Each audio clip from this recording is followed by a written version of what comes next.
boa tarde e moitísimas grazas por acompañarnos hoxe na segunda conferencia do ciclo de Bioética nos servizos sociais.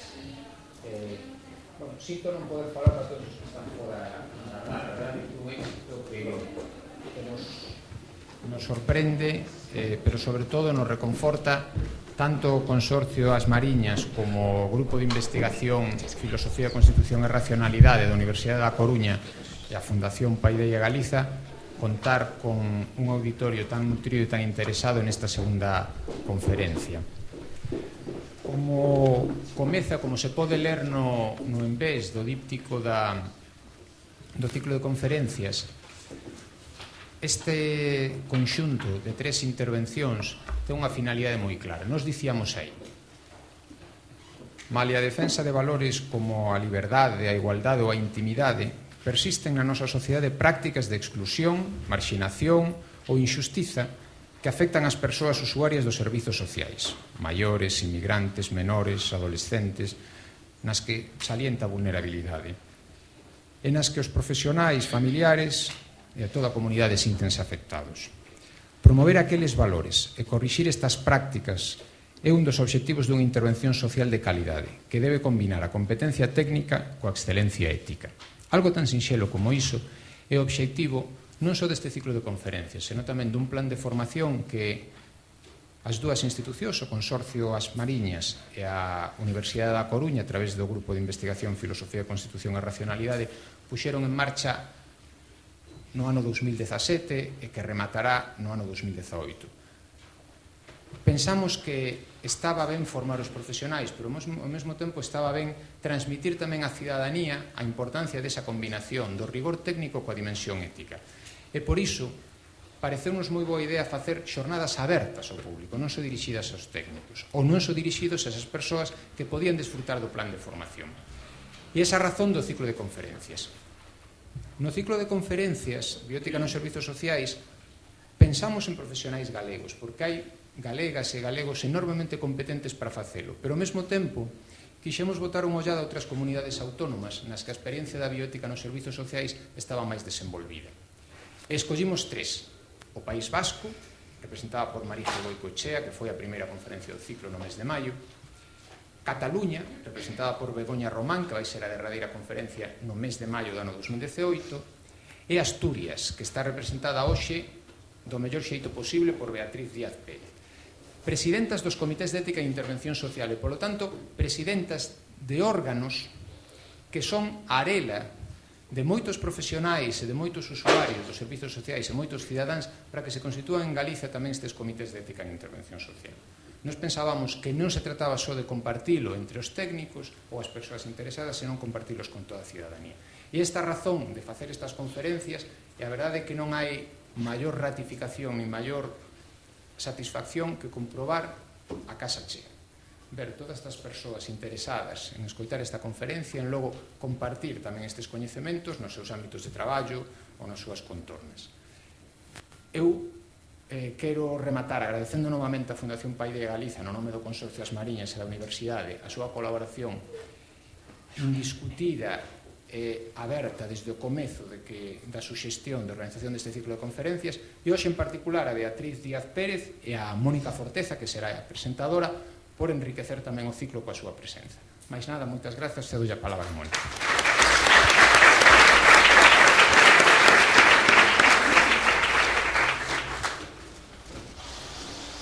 ¿Podría hablar? ¿Me escucharíais bien si hablo sin micrófono?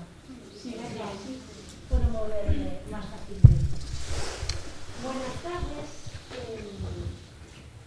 Disculpa, te voy a poner en este lado para no... No, estás disculpada. No, Mónica, no te preocupes.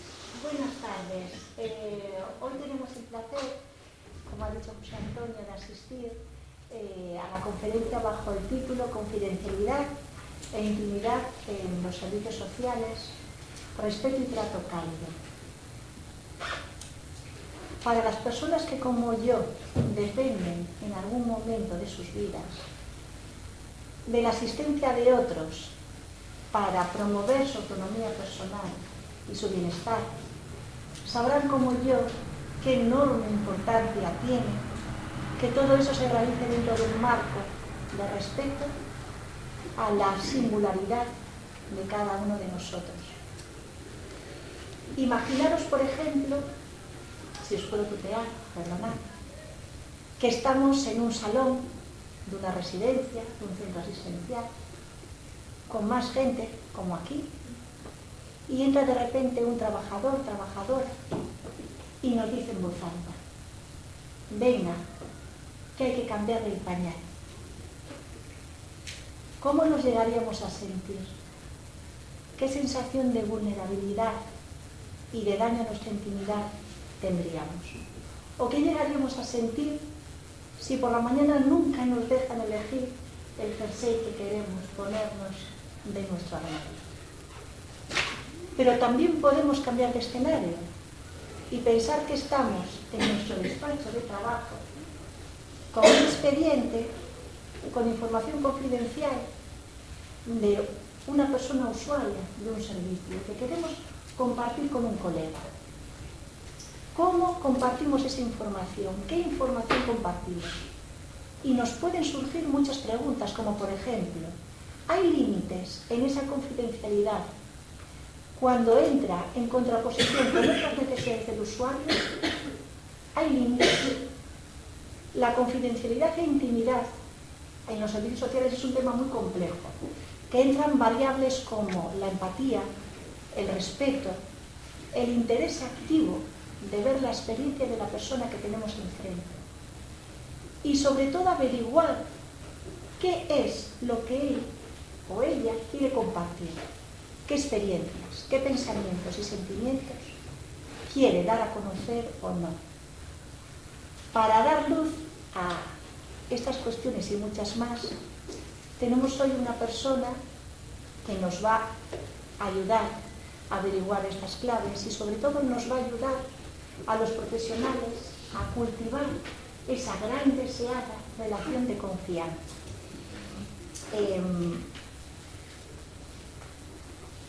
Un segundito.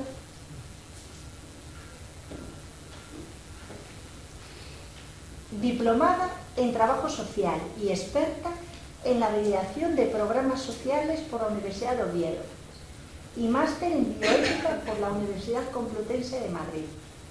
Jefa de sección de calidad, de recursos y proyectos singulares. Consejera de Servicios y Derechos Sociales del Principado de Asturias, así como presidenta del Comité de Ética en Intervención Social del Principado de Asturias. Por favor, damos la bienvenida a Beatriz Díaz Pérez con un fuerte aplauso.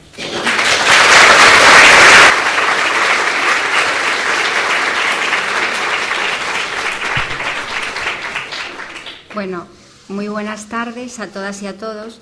Una aclaración antes de nada, y es que no te sientas mal, pero trabajo en la Consejería de Servicios y Derechos Sociales, porque si lo sabe mi consejera, estoy lejos de ser consejera de Servicios Sociales. Nada, no te preocupes, no te sientas mal, pero claro, esto lo tengo que aclarar. Bueno, para mí, sobre todo es un honor estar hoy aquí en La Coruña, por un motivo, por varios motivos.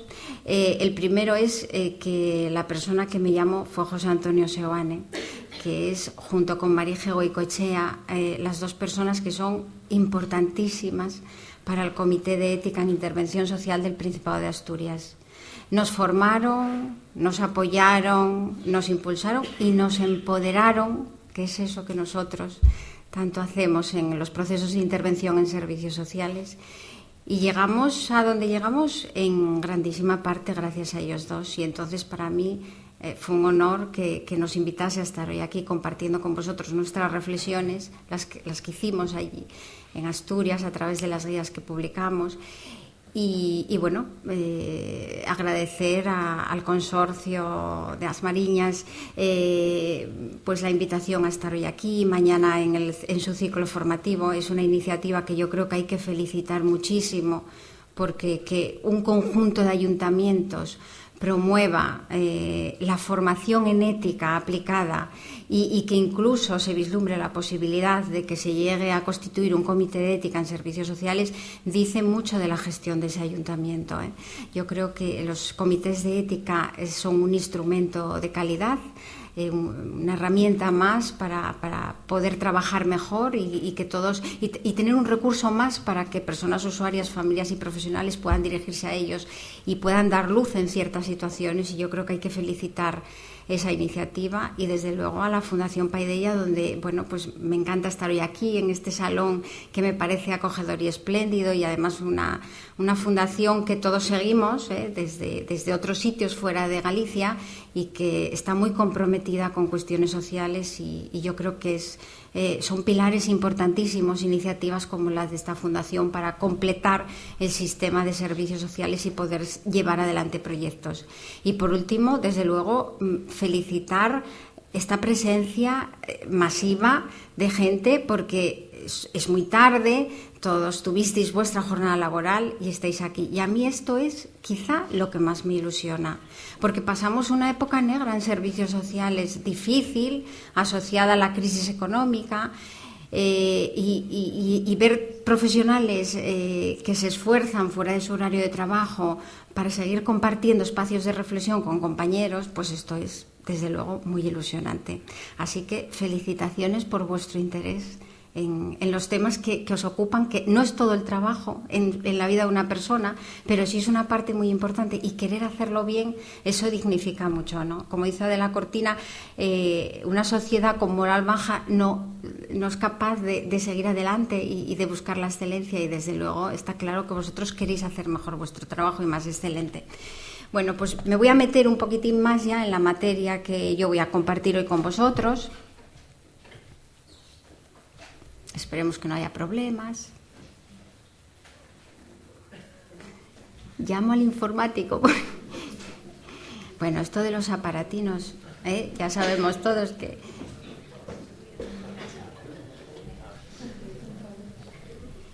Vamos a ver. ¿Qué pasó? Pues no sé muy bien. Vamos a ver. ¿Me quito? No, que va a quedar. Bueno. A ver qué pasa con esto. A lo mejor es que estuvo mucho tiempo. Sí, posiblemente. Bueno.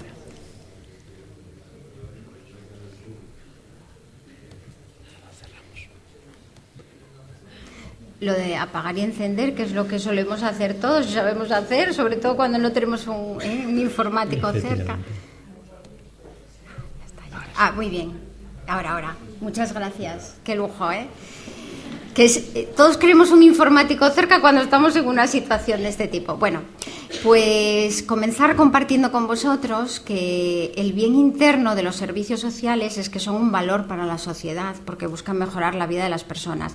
A mí me gusta mucho este concepto del bien interno, porque es lo que de verdad nos legitima y nos da sentido, ¿no? Que existamos como sistema y que seamos una parte importante en los pilares del bienestar, el famoso cuarto pilar del bienestar, ¿no?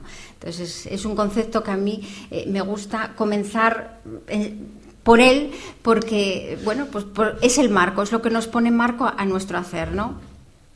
Y además buscamos mejorar la vida de las personas y de todas sin excepción, la verdad es que somos un sistema joven, hace 30 y pico años que existe se habla de los servicios sociales como sistema, se comenzó a hablar, se fue desarrollando, se identifica, es un sistema que sistemáticamente se identifica con situaciones pues que están asociadas a mucha marginalidad.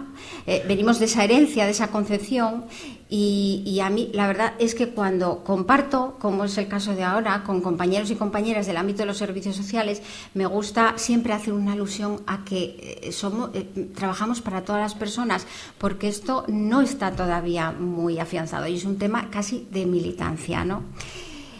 Ahora bien, no hay dos personas iguales, ¿no? Con lo cual la complejidad está servida, ¿no? Accedemos a todas las personas, podemos acceder al sistema público de servicios sociales y cada uno como bien nos decía Mónica, somos pues muy singulares, ¿no? Con lo cual aquí tenemos que esforzarnos y ver qué luces nos tienen que guiar para hacer nuestro trabajo bien. Y bueno, pues comenzar con aquello que nos da mucho valor como ser humano, que es el concepto de dignidad, el reconocimiento de la persona como valiosa en sí misma por el mero hecho de su condición humana. Esto es algo que la verdad es que es muy obvio. La dignidad es uno de los conceptos más importantes que nos aportó la ética. Se usa muchísimo, ¿no? Y se usa mucho y en ocasiones hasta mal, porque en los medios de comunicación escuchábamos esta organización o esta fundación tiene mucha dignidad, o sea, se usa incluso no vinculado a personas. Yo lo que quiero compartir con vosotros hoy es que me parece que es un concepto que tiene que estar siempre en la luz y en la guía de cualquier proyecto y cualquier proceso de intervención y cualquier recurso del ámbito de los servicios sociales. Ahora bien, profundizando un poquitín en lo importante que es para que no se nos olvide que es básico asentarse sobre conceptos que guíen nuestro hacer, porque bueno, es un concepto que, como sabréis la mayoría, pues lo define un pensador tan importante como Kant y le da su formato ontológico, es decir, es aquello tan, pues lo que veis en la diapositiva, ¿no? Reconoce a la persona como valiosa en sí misma, pero es un concepto que hay que reflexionar un poquitín más sobre él y además ponerlo siempre, yo insisto, como luz que nos guíe en muchísimas cosas, ¿no? Hay un artículo de un bioeticista muy importante que se llama Pablo Simón, que me imagino que mucha gente de las que estáis aquí habréis leído algo de él, que hace una interpretación que a mí me parece importantísima para aplicar en el ámbito de los servicios sociales, hace una interpretación más actual del concepto, ¿no? Y entonces habla de que tiene 3 niveles, ese formal, que como formal que es, no tiene contenido, no está dotado de contenido, simplemente es eso, pues el reconocimiento de persona como valiosa en sí misma. Al no estar dotado de contenido, pues la gente lo rellenamos y a veces lo rellenamos mal. Entonces hay que reivindicar en servicios sociales lo importante que es, porque define el valor de una persona. La segunda acepción que hace Pablo Simón es pues la importancia de reconocer la dignidad del otro, que eso nos interesa muchísimo en los procesos de intervención en el ámbito de los servicios sociales. Reconozco al diferente a mí como algo muy valioso y como algo a proteger porque es la imagen de los derechos humanos tan importante dentro de nuestro sistema, ¿no?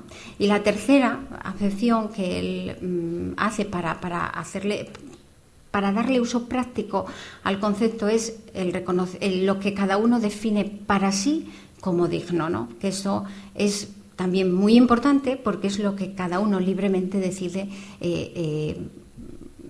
sobre su dignidad, ¿no? Luego, los conflictos éticos se sitúan entre el segundo y el tercer, habitualmente en el ámbito de los servicios sociales, entre la segunda y la tercera acepción.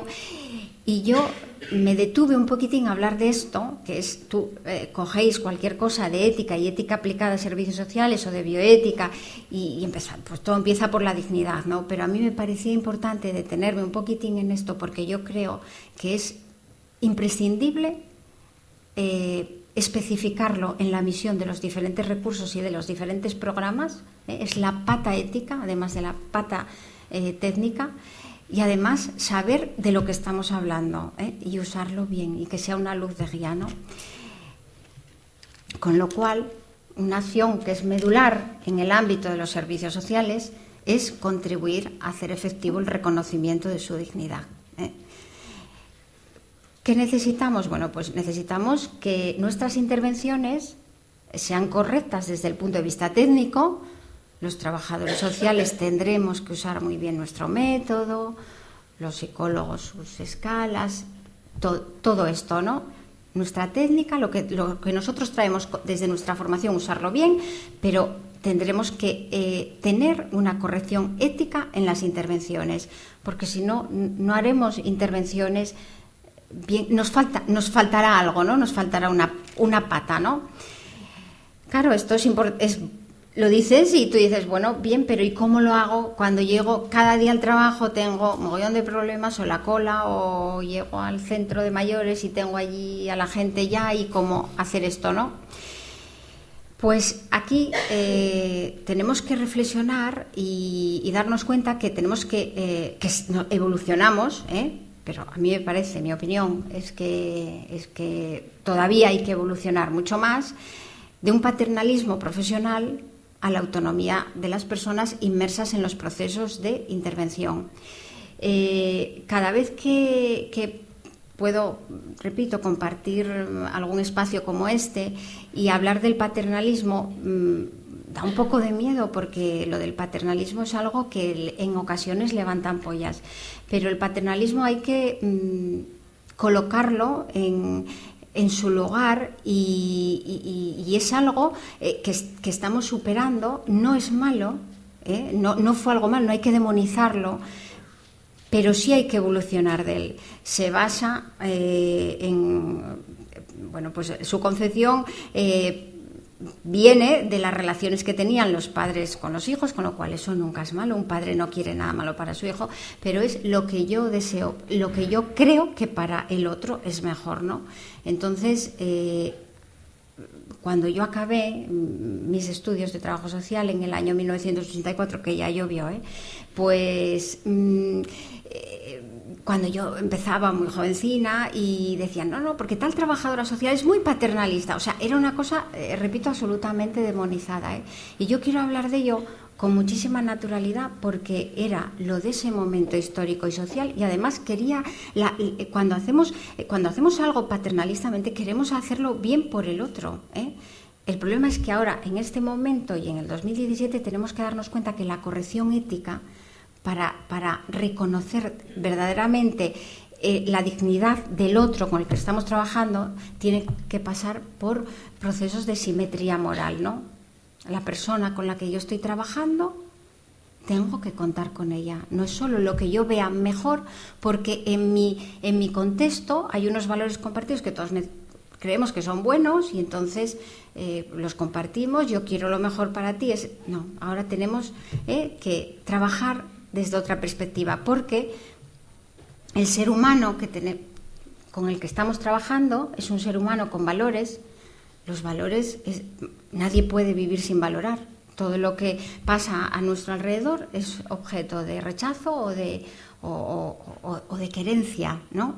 Con lo cual, si no reconocemos que la persona que tenemos enfrente es un ser humano que quiere, cuando yo estoy trabajando en una acción dentro de cualquier contexto de intervención social, si no le pregunto, si no cuento con sus valores, le estoy amputando. Sí, como bien me decía Mónica al principio, Mónica, que me encantó tu presentación, y pone un marco estupendo en lo que tenemos que hablar hoy. Si no me preguntan cómo me quiero vestir por la mañana, y aquello que me están sacando del armario a mí no me gusta, y yo estoy valorando, porque, repito, valorar es como respirar, es que no podemos vivir sin valorar, es algo que inherente al ser humano. Desde luego estamos haciéndolo mal y nos estamos cargando la corrección ética, y además la dignidad la estamos dejando al lado, no estamos valorando al ser humano, ¿no? Con lo cual el ser humano que tenemos delante, para hacer nuestras intervenciones desde evolucionar del paternalismo a la simetría moral, es un ser humano con valores. Como es un ser humano con valores, quiere algo determinado para su vida, tiene criterio para decidir. No solo tenemos que poner el foco en el criterio de lo que quiere el profesional. Es un ser humano con emociones, que esto, bueno, pues el ser humano somos razón y emoción. Hay gente que somos más emoción y hay gente que son más razón, pero no se nos puede olvidar, porque esto significa, si lo olvidamos, que una vez más nos cargamos la corrección ética, una vez más el fin se convierte en el medio, y una vez más la dignidad la estamos pisando. Por eso yo os decía que es importante dedicar parte de nuestro pensamiento al concepto de dignidad, para que no se nos olvide en cada una de esas acciones, ¿no?, que estamos haciendo a diario. Y que es un ser humano con capacidades, porque la vulnerabilidad, en ocasiones, todos somos nacemos naturalmente vulnerables, todos somos vulnerables, la vulnerabilidad es compartida. Hay personas pues que en un momento dado podemos visualizar que tienen una mayor vulnerabilidad porque estén, pues por una enfermedad, por una discapacidad. Y hay personas que, aunque no tengan nada aparentemente, a lo mejor están sometidas a procesos de grandísima vulnerabilidad por situaciones que estén pasando en la vida. Con lo cual, pues lo que tenemos que tener en cuenta es que, aunque sean personas vulnerables, y yo en momentos de mi profesión viví situaciones en las que nos parecía que la persona que estaba pasando por una situación no podía tener criterio y además no podía solucionar nada sobre su vida. Pues ahora tenemos que reflexionar, si queremos trabajar bien desde el punto de vista ético, que además es un ser humano con capacidades, esté en la situación que esté, porque la mirada en la capacidad nos va a provocar acciones profesionales que provoquen más felicidad a la gente, que le respetemos más como persona, ¿no? Que le respetemos más su dignidad. Con lo cual, estamos trabajando con personas que son seres humanos no solo con necesidades, que es en lo que en muchas ocasiones yo viví en mi trabajo y creo que todavía en algún momento se viva en algún contexto de intervención social, por eso, porque somos un sistema joven y lo que estamos haciendo es procurar evolucionar y mejorar. Es decir, trabajamos con seres humanos para que desarrollen su autonomía, que es otro concepto kantiano muy importante, que es esa fortaleza que tenemos los seres humanos y nos diferencia de otra especie, ¿no? Que podemos tener posibilidad de tomar decisiones y apropiarnos de nuestra vida, ¿no? Con lo cual, en servicios sociales tenemos la importantísima y cargada de responsabilidad tarea de ayudar a los demás a que se apropien de su propia vida, ¿no? Como todo esto, como hablé del paternalismo, como hablé de la evolución hacia la simetría moral, a mí también, porque a veces cuando yo compartí espacios de reflexión, de elaborar documentos o de formación con otros compañeros y compañeras, pues a veces esto te lleva a pensar, pero ¿y entonces cómo tengo que colocarme, ¿no? ¿Cuál es el papel de los profesionales en los procesos de intervención y en el ámbito de los servicios sociales? Bueno, pues por supuesto que sigue siendo el de tenemos una autoridad técnica, ¿no? Porque tenemos el conocimiento científico. Tenemos el conocimiento cada uno de nuestras disciplinas, nuestras formaciones y el conocimiento de las formaciones que estamos pues continuamente haciendo, los másteres, los cursos, las jornadas. Tenemos nuestra pericia que nos lo da la práctica, ¿no? Y entonces eso también entra en juego para ubicarnos bien en nuestro papel, para que no nos asuste tener una simetría moral con el que tenemos enfrente, ¿no? Y tenemos el conocimiento de los recursos, que las personas cuando estamos sometidas a procesos de vulnerabilidad y dices, pues tengo que solicitar la ayuda de la dependencia para mi madre, y no sabes, desconoces los recursos, vas al profesional que tiene el conocimiento, ¿no? Y tiene otra autoridad moral, ¿no? Que es la de incluir a las personas en los procesos de decisiones compartidas, ¿no? Así superamos el paternalismo y así trabajamos desde la corrección ética, ¿no? Que la decisión no es lo que yo pienso porque es mejor, porque yo sé lo que socialmente es bueno para la inmensa mayoría de esta sociedad en la que vivimos, pero puede ser bueno para mí, no para la otra persona, con lo cual si yo lo incluyo entro en procesos deliberativos, voy a trabajar mejor desde el punto de vista ético, ¿eh? Con lo cual, las relaciones de intervención respetuosas con la dignidad y el respeto a su autonomía, que tenemos que trabajar siempre pues, de que se apropien de las personas de su propia vida, tiene dos requisitos imprescindibles, ¿no? Que son la confianza que hay que generar en los procesos de intervención y el permiso que las personas nos tienen que dar para entrar en su vida, ¿no? Entramos en la vida de las personas. Para los que estamos aquí, que nos gusta espero que a todos y a todas mucho. A mí, desde luego, me gusta muchísimo mi profesión y me gusta mucho trabajar en el ámbito de los servicios sociales. Es un enorme privilegio, porque trabajar con otras cosas, yo veo a veces a gente trabajando en otras cosas que a mí pues no valoro como buenas ni como guapas, que decimos en Asturias, y yo digo, qué horror, qué guapo trabajar con personas.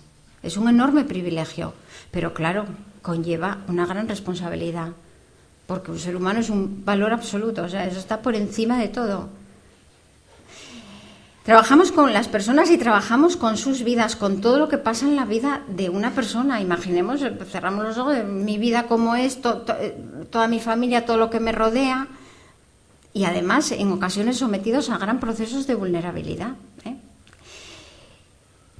Y además en ámbitos de intervención que pueden ser diversos, que puede haber varios profesionales, que eso enriquece, que eso es bueno para intervenir, diversos profesionales desde diversas disciplinas. Trabajamos para realizar una atención integral y que las personas mejoren sus procesos vitales, pero eso hace más complejo el trabajo, y además multiinstitucionales, porque a lo mejor yo voy a mi trabajadora social municipal y además luego pues esto va a la Consejería de Servicios y entran varias instituciones en juego, en ocasiones pues en tema de menores o de incapacidades, pues la Administración de Justicia. Bueno, todo esto está marcándonos ya la complejidad del trabajo dentro del ámbito de los servicios sociales y en lo que vamos a tener que poner gran cuidado para hacer bien nuestro trabajo. La intervención social se tiene que basar en una relación de confianza que debe de ser construida y respetada, ¿no? Con lo cual habrá aspectos importantes para que no se destruya esta confianza. Un aspecto importante es el tema de la confidencialidad, importante, yo diría crucial, ¿no? Es un derecho, viene reconocido en ciertas normas para todas las personas, pero ante todo además es un valor, ¿eh? Es decir, este valor, el valor de la confidencialidad, de esa protección de los datos y de las cosas que pasan en las vidas de las personas, marca una obligación para el profesional importantísima, ¿no? Con lo cual tenemos que siempre no bajar la guardia y tener claro que la confidencialidad es importante para trabajar bien, ¿no? Y hay unas cosas en relación, y hay ciertas ideas que para trabajar bien y para hacer un buen tratamiento de la confidencialidad que afecta a la vida de una persona con la que estamos trabajando o de una familia, hay que tener muy, muy, muy clara, ¿eh? Y es que la persona siempre es titular de su información, la comparte con nosotros, con los profesionales, ¿eh? Nos da permiso para entrar en su vida. Nosotros tenemos la obligación de generar un clima de confianza para que la persona nos cuente, porque si no tenemos información no vamos a poder hacer bien nuestro trabajo, no vamos a poder intervenir bien, pero la información no es nuestra, no es de aquel profesional que hizo un expediente o guardó una carpeta en el ordenador o tiene algún papelín en algún archivo o tiene ciertos informes médicos. La persona es siempre titular de su información, es ella, y eso jamás se nos puede olvidar, ¿eh? Para un buen tratamiento de la confidencialidad. Y además debemos de informar a la persona de que es titular de esa información, ¿eh? Porque a veces las prisas de la cola de una unidad de trabajo social o la cola de cualquier servicio especializado o el lío del trabajo diario en un centro de día o en una residencia de mayores, bueno, pues uno no se acuerda de eso, puede olvidársenos, y esto es importante que lo tengamos muy presente y muy grabado. Y además tenemos siempre que informar, siempre. Y a veces unos podemos decir, bueno, ¿y cómo me arreglo yo para decirlo a esta persona? Bueno, pues desde luego de forma comprensible y adaptada. Es decir, el café para todos y todas en servicios sociales no vale. Yo tuve durante mucho tiempo me impartió cursos de formación en Asturias, un gerontólogo que se llama Gonzalo Berzosa, a lo mejor alguna persona en la sala lo conocisteis, y bueno, a los cursos que yo asistí fundamentalmente asistían trabajadoras sociales, y decía, bueno, es que las trabajadoras sociales que yo conocía ya por el 70 y muchos, es una persona jubilada mayor, ¿no? Tenía la imagen que yo tenía de las trabajadoras sociales es que tenía una cartera con recursos y decía, a ver, ¿usted qué quiere? La residencia, ¿usted qué quiere? Lo decía gráficamente. Eso, que a lo mejor respondió a un momento y en una época en servicios sociales, eso está claro que ya no vale, ¿no? Ahora hay que adaptar la información de todo lo que estamos realizando con esa persona y de los recursos que hay y todo lo que tiene que ver con su información personal a esa persona. Y hay que arreglarse para comunicarnos con esa persona, ¿eh? Luego ya veremos formas. Que es complejo, sí, pero que nunca se nos puede olvidar. Porque el problema es que todo lo que es complejo luego se nos olvida con la marcha del trabajo diario. Yo lo comprendo, pero tenemos que incorporar formación, incorporar reflexión y tenerlo presente. Con lo cual es la propia persona quien debe autorizar el acceso a su información. Si podemos, lo debe de hacer directamente, ¿eh? Pues explicándoselo de manera que lo entienda. Hombre, si la cosa ya es imposible por un tema de competencia, de falta de competencia, bueno, pues desde luego tiene que ser a través de quien la represente, ¿no? Pero esto tampoco se nos puede olvidar, ¿eh? Que como es titular de su información, ella autoriza, la persona autoriza el acceso a esa información. Pues eso, preserva su titularidad incluso cuando no es competente, ¿eh? Y esto es algo que, bueno, pues que he dicho aquí en una sala y decimos, bueno, pues es que esto ya sabemos que es así. Bueno, pues compartiendo espacios de formación y reflexión con compañeros y compañeras, pues es que esto a veces no está tan claro, ¿no? Porque cuando una persona tiene una falta de competencia total, el riesgo a vulnerar todo esto es muchísimo mayor. Entonces tenemos que tenerlo muy grabado a fuego. También es titular, aunque otros la representen, ¿eh? Y la capacidad, y luego el tema de la competencia, también, bueno, pues tener muy claro que depende de cada situación, ¿eh? La competencia, la capacidad, y eso ya lo sabéis, pero es importante tenerlo claro de cara al tratamiento de la información de la persona, no es global ni fija, ¿eh? Es decir, yo no soy competente para hacer una compleja inversión en el banco habitual al que voy, pero, hombre, para decidir qué me pongo cada día, como nos decía Mónica, para muchas cosas. Si a mí en la residencia el yogur me lo dan de fresa o lo quiero de fresa, para eso sí, y para muchísimas cosas más, en relación a la información, también hay que pensar que a lo mejor no se es competente, no hay capacidad para unas cosas, pero para otras sí, y eso no se nos puede olvidar, porque si no, corremos el riesgo de, ante la mínima situación de falta de capacidad, lo anulamos. Ya tomamos decisiones, ¿no? Ya vemos qué hacemos nosotros con la información de esa persona. Nosotros o la familia, todo esto bien intencionado, ¿eh? Esto que estoy compartiendo con vosotros y vosotras no es una cosa que yo piense, pues que esta señora que viene de Asturias, que se cree que nosotros no... Todo esto es pensando que hacemos, que lo hacemos bien y que importa y que nosotros queremos el bien para esa persona. Sí, pero necesitamos reflexionar sobre esto y además tenerlo claro y además escribirlo. Escribir el tema de la niñez y escribir compromisos dentro de los servicios, y dentro de las misiones de los servicios, todo esto. La persona que ejerce la representación no tiene por qué tener acceso a toda la información, ¿eh? Si yo tengo una hermana con una discapacidad intelectual que se va con una asociación los fines de semana porque tienen programado el ocio y mi hermana tiene una relación con una persona más estrecha y cuando vamos por ahí se cogen de la mano y todo eso, y yo cuando llego a recogerla y pregunto ¿y qué tal hoy? ¿Y qué hizo? A mí tampoco hay por qué contarme esto. La represento para aquello que ella no puede decidir por sí misma, ¿no? Con lo cual, el tratamiento de la información sobre esa persona hay que cuidarlo muchísimo. porque no me necesitó a mí para cogerse de la mano con una persona, que eso le provocaba seguramente bienestar.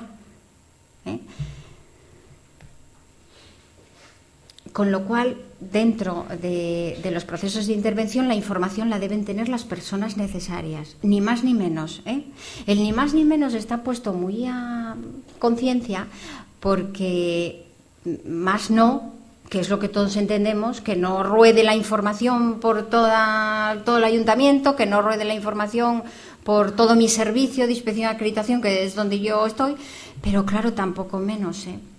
Es que esto genera muchísimos problemas. Yo conviví con compañeros que tuvieron problemas con esto, porque luego está eso de apropiarse de la información, ese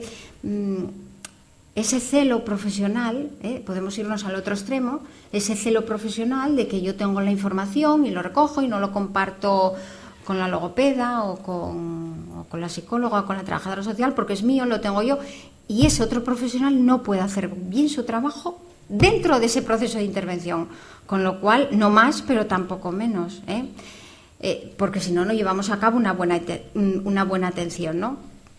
Importante en el tratamiento de la información para tratar bien la confidencialidad es que sea proporcional a la necesidad que lo motiva, ¿no?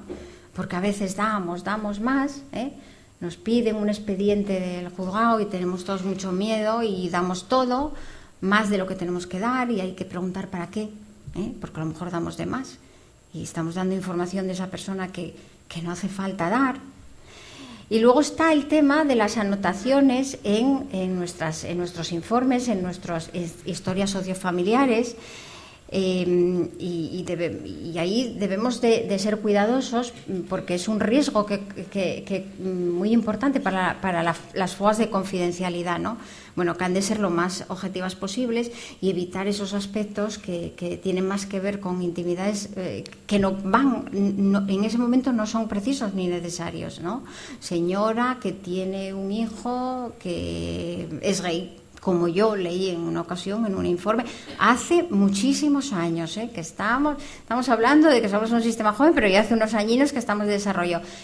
Y yo estaba en una comisión de valoración de ingreso en residencia de mayores, y a nosotros, ¿qué nos importaba que su hijo fuera gay? Es que no nos importaba para nada.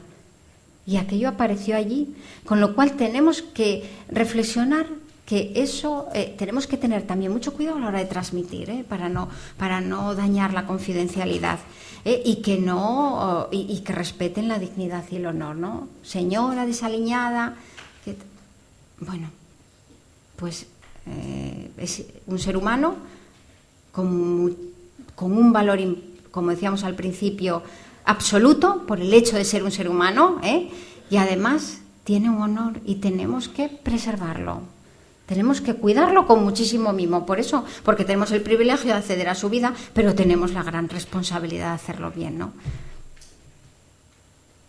Otro aspecto importante es pararnos a pensar en aquello que es más íntimo ya, ¿no? Todo el tema de la intimidad, que también tiene una dimensión legal, aparece en las normas, bueno, aparece además referenciado el otro día OGE por responsabilidad, que venía a Galicia, vuestra ley de servicios sociales, vi que efectivamente se hace, bueno, siempre aparece la intimidad mencionada en las normas, y tiene una dimensión ética que es en la que nos jugamos a diario en los contextos de intervención social, ¿no?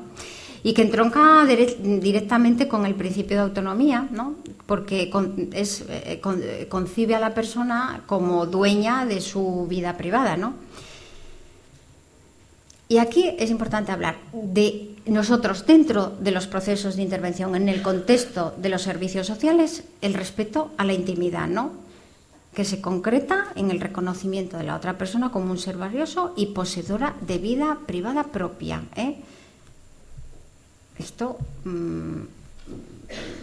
es obvio, todos lo vemos, pero cuando hablábamos Mónica y yo antes de comenzar la conferencia, veíamos cómo en ocasiones no siempre se tiene tan claro, el vaivén del día a día. Yo insisto porque a mí me pasó, y yo lo hablé con compañeros en numerosas ocasiones, que hoy aquí todos pues estamos relajados, escuchando, si queréis intervenir posteriormente me va a encantar, pero que luego el vaivén del trabajo diario, que no es lo mismo, que es que no es lo mismo. Y todos y todas lo sabemos, ¿eh? No sé si todo el mundo trabaja aquí, veo gente muy joven, seguro que hay gente estudiando, pero está bien que se empiece a reflexionar, que empecéis ya a reflexionar sobre ello, porque eso de que el pañal, eso que me decía Mónica, y el pañal de la 414 o en una sala el pañal, pues eso pasa a diario, con lo cual tenemos que tener claro que la intimidad debe de tener un respeto, ¿no? Y que esa persona que está ahí tiene vida propia. No es solo que yo acabe pronto de cambiar todos los pañales para tener un huequín para ir a tomar un cafetín con mis compañeros o compañeras o para acabar mi jornada diaria, no. No, porque entonces el fin se convierte en el medio, repito, nos cargamos la corrección ética y pisamos la dignidad. Por eso os digo que lo de la dignidad está muy bien, usarla bien y tenerla explicitada dentro de las misiones de los recursos, ¿no? Aquella persona tiene vida propia, no es mi vida, no es que yo acabe pronto, no es que aquella persona, y si yo esto lo digo a voces y de esta manera, porque yo tengo mi vida, me estoy olvidando de que lo que tengo enfrente es una persona que tiene su vida. Y la intimidad es fundamental para tratar. Con lo cual, otra cosa de la que tenemos que hablar es el respeto, la protección de la intimidad, y esto hace referencia al deber profesional y de las organizaciones, que esto no hay que centrarlo solo en los deberes de las propias profesiones, no. La organización como tal tiene que definir su misión y además qué modelo de intervención va a aplicar, ¿no? Para hacer efectivo ese derecho a la intimidad de todas las personas con independencia de su estado y capacidad. Yo el martes por la mañana fui con ya os digo que trabajo en el servicio de inspección y acreditación de centros, ¿no? Fui con una compañera a una residencia de mayores. Cuando nos enseñaron una habitación, yo me sentí mal, porque claro, esto de la ética, que gracias a todos los astros o a los dioses en los que crea cada uno, le despierta mucho interés en los profesionales, complica mucho la vida, En cuanto uno empieza a reflexionar sobre estas cosas y tal, pues complica la vida. Y yo me sentí mal porque la directora del centro estaba empeñadísima en enseñarnos una habitación de una señora que estaba en una cama, que no se comunicaba, tenía una señora de 90 y pico años, y la hija de la señora se estaba yendo, se marchó rápido porque entrábamos nosotras, nos quería enseñar una cosa de esa habitación, un baño allí adaptado de una determinada manera.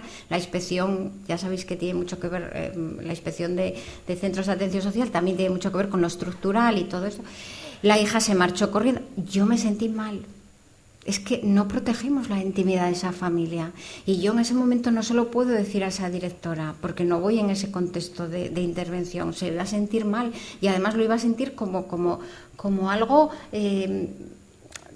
feo hacia ella por parte nuestra. Y además somos la administración, podemos autorizar, podemos sancionar, podemos cerrar un centro. O sea, no lo pude hacer, pero yo tenía todo esto detrás, porque digo, invadimos.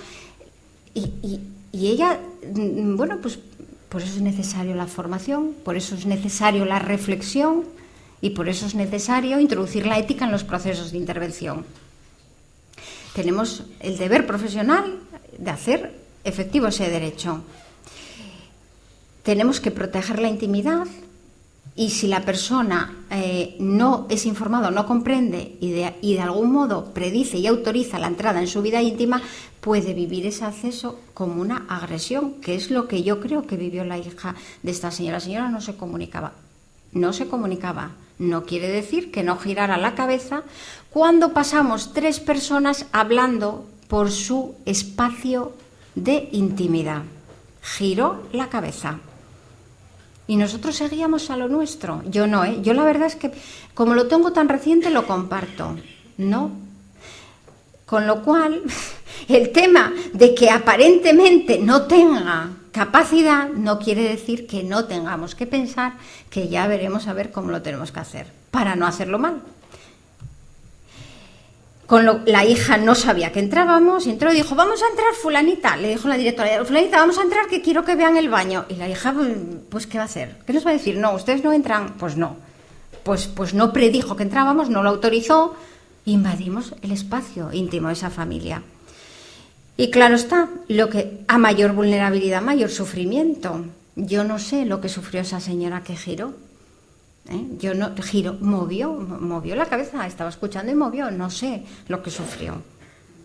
Pero sí hay gente que sí podemos detectar, y en alguna situación yo lo viví, que bueno, pues cuando entras en un sitio y entras a lo mejor a voces y no entras suavemente y tal, pues la persona se altera más, y eso hay que tener muchísimo cuidado con esto porque es su intimidad. Hay dos variables que es importante tener en cuenta en la vivencia de la intimidad, que es el entorno cultural del que procedamos cada uno, aunque hay valores socialmente compartidos en España. Pues eso, pues el valor de la salud, el valor de... Bueno, pues sí, pero luego hay, pues características culturales que no se nos puede olvidar, y que además hay que trabajar con esas personas, porque a lo mejor el vivir la intimidad de una determinada manera que a otros nos parece a lo mejor muy suelta, puede también producir malestar a otras personas, ¿no? Hablamos, por ejemplo, en centros de atención social y entonces habrá que trabajar ese aspecto. Bueno, pues el entorno cultural y el género, la construcción social de ser hombre o mujer. También es importante estas dos variables tenerlas en cuenta para proteger la intimidad, para la vivencia de la propia intimidad y para el abordaje de la propia intimidad de las personas con las que estamos trabajando, ¿no? No se nos puede olvidar. Pues la típica situación de una señora mayor que la van a asear, porque claro, tenemos que darnos cuenta lo importante que es el tratamiento de la intimidad en servicios sociales, donde tenemos recursos de atención, bueno, pues que eso supone un trámite o que hacemos, tenemos recursos de atención diurna, tenemos recursos de estimulación, pero tenemos recursos donde son lugares de vida de la gente, son su vida, son su casa, ¿no? Entonces es muy importante el tema de la intimidad, porque irrumpimos constantemente en lo que es el espacio más privado de esa persona. Imaginemos que entren por nuestra casa. Yo a veces digo, bueno, voy a cerrar los ojos y lo que me pasaría a mí si entran, pues eso, como el otro día 3, por aquí, por mi pasillo, por la habitación de mi casa, y cómo me iba a sentir, ¿no? En cuanto uno cierra los ojos y se pone en la situación del otro, yo creo que enseguida nos da pistas para poder hacerlo un poco mejor, Y con esto yo no quiero que quede claro, porque a veces cuando compartimos reflexiones decimos, bueno, pues si yo no lo hago, otros sí, otros decimos, pues eso me pasa a mí y tal. Bueno, y yo no digo que se haga en Galicia, yo estoy hablando de Asturias, que es el entorno que conozco, pero yo creo que lo de Asturias quizá sea de interés y válido para el trabajo aquí en Galicia. Bueno, y luego hay una cosa muy importante que va entroncado directamente con el tema de la intimidad, que es la imagen y el honor, ¿no? Que antes ya hacíamos referencia a ella, que se lesionan si no se cuida el acceso a la intimidad de las personas, ¿no? La imagen hace referencia al aspecto de cada persona, que la configura e identifica como alguien singular, nos decía Mónica al principio, especial y diferente, Con lo cual, cuando estamos trabajando en centros de atención social o estamos recabando datos, estamos en un domicilio, en una casa, haciendo una entrevista domiciliaria, y allí vemos muchas cosas, pues alguna vez vi unos informes, casa con aspecto desordenado y señora desaliñada, lo que os decía antes. Bueno, pues tenemos que tener mucho cuidado porque accedemos a esa intimidad, y el tema de la imagen a veces sale también, y eso significa que estamos, bueno, pues también deteriorando todo el tema todo lo que va relacionado con esa intimidad, y nos cargamos el honor, que a todos nos gusta, cuando tenemos algún disgustillo, que algunos seguro que tuvimos en nuestras vidas, y es que es por mi honor, es por eso que nosotros consideramos tan valioso, ¿no?, que hace referencia a la estimación de la persona en y por la sociedad, y se construye con aquellas características de la persona que contribuyen a configurar su buen nombre, fama, honra o consideración social. Yo insisto, ese acceso a la casa, a las viviendas de las personas, a las habitaciones de las personas, en aquellos casos donde se vive, en un centro de atención social, eso es importantísimo tener en cuenta el tema del honor, porque accedemos a su intimidad, porque accedemos a toda su información, y tenemos que tener claro que luego tenemos que tratarlo bien, decir solo aquello que sea absolutamente imprescindible. Es decir, si yo accedo a una casa que está muy desordenada y la señora muy desaliñada y necesita una atención domiciliaria y necesita, entre otras cosas, un aseo, a lo mejor lo importante y trascendente de la información que yo transmito en mi equipo de trabajo es que el baño no es accesible, o que la casa no tiene ascensor y que la señora no puede hacer el aseo por sí misma. Pero, hombre, a lo mejor Mónica, que está trabajando en mi mismo equipo, tampoco le importa mucho si esa señora tenía la casa muy desordenada o ella estaba muy desaliñada. Eso ya veremos a ver cómo lo trabajo yo con el auxiliar, cómo lo va intentando trabajar con esa persona, dialogándolo con ella, ver cómo lo ve ella, el intentar cambiar la imagen, pero no tratarlo en equipos profesionales, pasarlo a documentos y cargarnos mucho de lo que tiene que ver con su intimidad, Con lo cual, repito y insisto, porque quiero que lo inicial tenga un sentido con todo esto, nos cargamos la corrección ética. Yo, a lo mejor, como trabajadora social, tengo su plan individualizado de atención perfecto, Cuando llego con mi coordinadora o con mi concejal, pues nada, todo el mundo lo ve estupendo, pero el problema es lo que yo hice y transcribí, y que me carga esa parte importante para que mi praxis profesional sea verdaderamente una buena praxis profesional y no provoque infelicidad, porque si no, nos cargamos el bien interno. No soy un valor importante para la vida de esa persona. Y algo con lo que hay que entroncar después de haber reflexionado sobre el tratamiento de la confidencialidad y sobre la intimidad es, bueno, pues tratar cálidamente, ¿no? Yo estoy encantada en La Coruña y una de las cosas que valoro muchísimo es lo acogedores que fuisteis, José Antonio, Virginia, la gente de la Fundación Paideia, Mónica. Tomé un cafetín con ellos antes de llegar a esta sala, me acogieron muy bien, se interesaron por cómo había yo llegado, me trataron cálidamente y me siento muy bien. Con lo cual, nosotros bueno, pues lo más importante que pasa en servicios sociales es que nos relacionamos con las personas, establecemos una comunicación con las personas, oral, verbal, no verbal. Entonces, esa comunicación podemos hacerla bien o mal. Y ya no tanto bien o mal, que eso no, tampoco me gusta hablar de bien o mal, sino podemos hacerlo de manera cálida, de manera que la otra, pensando cómo se va a sentir mejor esa persona, ¿no? Hace referencia al trato cálido, a la provisión de apoyos o cuidados desde una interacción personal que se esmera en que la persona perciba que es estimada desde la escucha. Lo que os decía, yo me sentí estimada, se preocuparon cómo había llegado, si había tenido bien el viaje, la cercanía y el respeto a su singularidad y preferencias. Pues eso que a mí hoy me hizo sentir bien.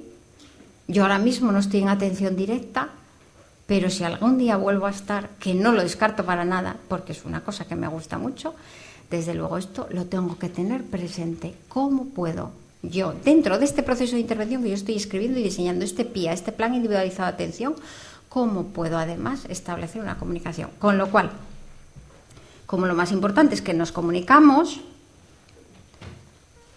pues es esencial, bueno, pues evolucionar de lo que a mí me parece mejor. Eso ya lo hablamos al principio, pero yo quise volver a reflejarlo en esta diapositiva porque me parece que es importante ver la evolución. A mí me parece esto mejor para ti, pero a lo mejor a ti no te parece, y vamos a ver cómo entre los dos. Tampoco el autonomismo, que es el otro riesgo, ¿no? Yo no soy paternalista, yo llego informo a la hija de esta señora o informo a esta señora y le digo, esto es lo que hay. Usted misma. Claro, cuando tú estás sometida, eso seguro que no se va a sentir bien, ¿no? No porque seguramente yo en mi vida en alguna situación me vi así, pues relacionado a lo mejor con el ámbito de la medicina, más que con... Y te dicen esto así y tú dices, la decisión la tomo, te ves sola ante el peligro, en una situación de vulnerabilidad. ¿Para qué me vale ese sistema? ¿Para qué me vale a mí la autoridad técnica si no tiene la autoridad moral? Es que tampoco es pues como esa expresión tan coloquial de me tiran a los leones, ¿no? No. Hay que entrar en procesos deliberativos si queremos trabajar bien, si queremos cumplir con la corrección ética. Eso significa que yo no informo fríamente, mire, es lo que hay, correctamente. A lo mejor yo lo hago correctamente, pero yo no voy más allá. Ni además me están imponiendo qué es lo mejor. Yo establezco esa relación de confianza que hablábamos antes. Yo voy a proteger mucho toda la información que esa persona me da y vamos a ver cómo deliberamos entre los dos, entre lo que esa persona considera que es mejor y, hombre, pues eso, lo que los técnicos sabemos, bueno, pues que está bien, que son estándares de calidad de vida en nuestro medio cultural y vamos a ver cómo podemos abordar las situaciones, ¿no? Y luego es importante respetar los estilos de comunicación de cada persona para establecer un trato cálido, porque, bueno, pues lo que a mí me parece que es una persona que a lo mejor es muy introvertida o todo lo contrario, tal, bueno, pues vamos a ver cómo lo respetamos, cómo lo conjugamos con mi forma de ser desde el punto de vista de profesional y bueno, cómo nos adaptamos, ¿no? Pensar que no rechazar porque hay un estilo de comunicación de una persona que frontalmente no tenga nada que ver con el nuestro, pero vamos a ver cómo lo conjugamos para poder deliberar en ese proceso bien, y cómo poder llegar a hacerlo bien. Y lo importante es no restar a nadie la competencia comunicativa. Cuando yo empecé a trabajar llevaba ingreso en residencias de mayores, y además no existía la red municipal de servicios sociales. Existía una trabajadora social en cada ayuntamiento de los ayuntamientos grandes de Asturias, Oviedo, Gijón y Avilés. Yo iba a toda Asturias, porque llamaba a lo mejor un alcalde o llamaba una asociación de vecinos, que en aquel momento estaba muy en efervescencia el tema del movimiento asociativo de vecinos. Y que hay una señora que no sé qué y tal. Y yo a lo mejor llegaba a una casa de un ayuntamiento, sabe Dios que en alguna ocasión casi ni entendí, porque bueno, pues hay situaciones, hay zonas en Asturias que el bable está muy arraigado y tal, y esa persona no tenía un deterioro cognitivo y yo no hablaba con esa persona, hablaba con el alcalde que estaba presente, pero yo no miraba para ella. Y además me gusta compartirlo, porque claro, en 32 años evolucioné, solo faltaba, y es que es algo que tenemos que tener presente. Le restábamos competencia comunicativa. Hablábamos el alcalde y yo, o la presión vecinal, porque era una señora con un síndrome de Diógenes. Con lo cual, no podemos restar competencia comunicativa a ninguna persona, ni a la señora que estaba el otro día en la cama y giró la cabeza cuando nos oyó hablar. No. Para tratarla cálidamente nos tenemos que acercar, sin invadir, intentar tocarla, intentar decirle, mire, vamos a ver su habitación. Y yo qué sé, si me entiendo o no, si la mente es una gran desconocida, incluso para los científicos, ¿no? La competencia comunicativa no la podemos restar a nadie, con lo cual, a los que estamos bien cognitivamente, solo faltaba que no nos dejaran hablar y opinar, ¿no? Esto es importante para que el trato sea cálido, para que yo me sienta bien como persona. Y luego hay que hablar de la cultura organizativa en todos estos temas, en el tratamiento de la confidencialidad, de la intimidad, en tratar cálidamente. Es que, por eso decía antes, un poco anunciaba antes, no es solo toda la responsabilidad profesional que la tenemos, tenemos el privilegio de acceder a la vida, la gran responsabilidad, todo esto que llevamos hablando en estos minutos y tal, pero, bueno, yo trabajo en una organización que es una estructura física, que hay unos jefes, en mi caso consejeros, políticos. No. La organización tiene que definir cuál es su misión y qué tratamiento hace de todos esos temas, que no es lo común, Por lo menos, yo hablo de Asturias, ¿eh? No quiero hablar de Galicia, que igual alguien se daña. Yo hablo de Asturias y de más sitios de España que yo tengo pues la suerte de conocer a través de compañeros o compañeras. Es que hay que explicitar todos estos temas y cuidar estos, definir modelos, ¿no? Debe hacer explícito el respeto a las personas usuarias, a su dignidad. Por eso yo os decía, aunque parezca que no tenga nada que ver con el tema y que tanto se habla de dignidad, a mí me gusta detenerme un poquitín más y de verdad profundizar en el concepto, porque es un pilar importantísimo para orientar la acción. En el sistema público de servicios, el sistema de servicios sociales, ahora ya más, pero hubo y todavía hay poco relativamente escrito, explicitado a través de publicaciones. Y entonces es importante el pilar ético incorporarlo. Y entonces hay que usar bien los conceptos. Porque cuando están tan usados como el caso de la dignidad, pues parece que deja de ser importante, pero es que para nosotros es crucial, nos lo jugamos, porque nuestro objeto son las personas y sus vidas. Con lo cual, ¿qué es lo que me dice la ética? ¿Qué concepto me da la ética para identificar que es muy valioso, además de todos mis conocimientos profesionales, de lo que nos dice la ciencia, de los consensos internacionales, el envejecimiento activo? A su diferencia, tiene que hacer explícito el respeto a la diferencia. No vale el café para todos y todas, no vale. Entonces, desde luego aceptamos la diversidad y lo tiene que decir también. No solo lo tenemos que tener claro los profesionales, nos vinimos a formar, estamos formándonos, no, lo tiene que tener claro la organización, lo tiene que explicitar. A su autonomía, a respetar la autonomía de las personas, a que cada uno... Lo de la autonomía es complicado, porque es algo también como la dignidad, muy usado, es un concepto que nos da la ética kantiana también, es importante porque es lo que nos define como seres humanos, podemos tomar decisiones desde el punto de vista racional, pero cuidado que la autonomía al 100% no es importante, porque claro, lo que sea muy bueno para mi madre me va a afectar a mí y le va a afectar a mi hermana, con lo cual el tema de la coautonomía, Jesús Conil, profesor en la Universidad de Valencia, que tiene cosas escritas sobre la coautonomía, es que es importante porque tu autonomía también tiene que ver con las personas que forman parte de tu vida. No es importante, pero por eso hay también que profundizar en el concepto y tenerlo claro. A su intimidad hay que hacerlo explícito, porque si la directora del centro que yo visité el martes en un concejo de Asturias y todas las auxiliares y el médico de la residencia y el trabajador social y todos la cultura organizativa lo tuviese muy explicitado, hubiese intensificado procesos formativos, lo tuviera claro, lo recordásemos, a lo mejor no habíamos hecho lo que hicimos el otro día, que lo hicimos mal. Lo hicimos mal. Y, desde luego, explicitar que vamos a proteger las informaciones personales. Yo, otro día, hace ya unos meses, llegué a otra residencia, es mi trabajo ahora, y el director, yo vivo en un municipio de los grandes de Asturias, alrededor de Oviedo, a 15 kilómetros de Oviedo, es un municipio grande, es un municipio, es el cuarto en extensión de Asturias. Asturias, el 80% de la población nos ubicamos en la zona central. Las salas, toda la zona rural está más vacía. Bueno, con lo cual mi municipio es un municipio grande, con importancia, con peso dentro de la comunidad autónoma. Y habíamos tenido un alcalde que bueno, pues tuvo un proceso de enfermedad y quedó sometido a una situación de gran vulnerabilidad, ¿no? Cuando yo llegué a la residencia, lo primero que me dijo el director es: aquí tenemos a fulanito, está en mi concejo la residencia, aquí tenemos a fulanito. Me lo estaba diciendo como un valor importantísimo,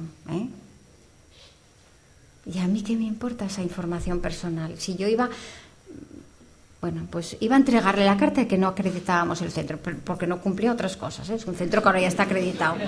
Claro, iba una cosa que no le gustó nada. Y que yo ya en aquel momento le dije, entre otras cosas, porque es un señor... A ver, está pasando mucho en Asturias, eso sí que no sé si pasa aquí, que bueno, pues se diversificó gente de la construcción construyendo residencias y tal y cual. Bueno, pues es un señor que tenía buenísima, es un chico joven, además su padre era constructor y es quien inició este proyecto y tenía buenísima intención, lo quiere hacer bien, pero bueno, hay que profesionarse. Y yo, según le entregué la carta, que lo hice porque nos ganaba la acreditación por silencio administrativo, y a mí me pillaba de paso a casa y dije, yo la entrego porque no podemos acreditar este centro. No nos la podíamos jugar con que Correos nos la armara y no llegara a tiempo. Y yo le dije, cuando le entregué la carta, y yo le dije, Juan, es que, vamos a ver, estáis absolutamente desprofesionalizados. Estamos a vuestra disposición para tener una reunión con tu equipo técnico. Y luego tuvimos reuniones, el centro está acreditado, el centro es un centro que funciona bien, desde el punto de vista de la inspección funciona bien, además está ahora intentando saber más de modelos como el de atención centrada en la persona, o sea, se pusieron la pila, como decimos vulgarmente, pero le hicimos ver en el contexto de una reunión, yo le conté la anécdota, digo, mira, es que eso no lo podéis hacer, y yo ya sé que tú te pones una flor, yo ya sé que si yo accedo a las dependencias del centro, o sea, a ese señor lo voy a ver porque lo identifico, el señor además mejoró, ya no está allí, es un señor que ya está en su casa. Pero es que eso no lo podéis hacer, ¿no? Por lo tanto, el hacer explícito esa residencia y tenerlo claro en las reuniones del equipo interdisciplinar y el tenerlo escrito que no podemos, que tenemos que proteger las informaciones personales, es importantísimo. Es importantísimo porque no pasan cosas de este tipo. Pero hay fugas de confidencialidad sistemáticamente. Yo las vivo, ¿eh? Bueno, estas señoras, que a mí me parecen estupendas, y que se ríe mi ahijada, que tengo una ahijada haciendo un máster en La Coruña y hoy me vino a acompañar, son mi madre y mi suegra, ¿eh? Son unas señoras que están sometidas ahora mismo a procesos de vulnerabilidad. Yo quise poner en un lado de la diapositiva una serie de palabras que tienen que ver con cada una de ellas cosas diferentes, ¿eh? Claro, la trabajadora social, desde luego, no puede trabajar lo mismo con una que con la otra. Y las dos están, en mayor o menor medida, en servicios sociales, accedieron a servicios sociales. Las dos son madres de manera diferente, las dos tienen experiencias diferentes. Los valores de cada una, y doy fe de ello, son diferentes, ¿eh?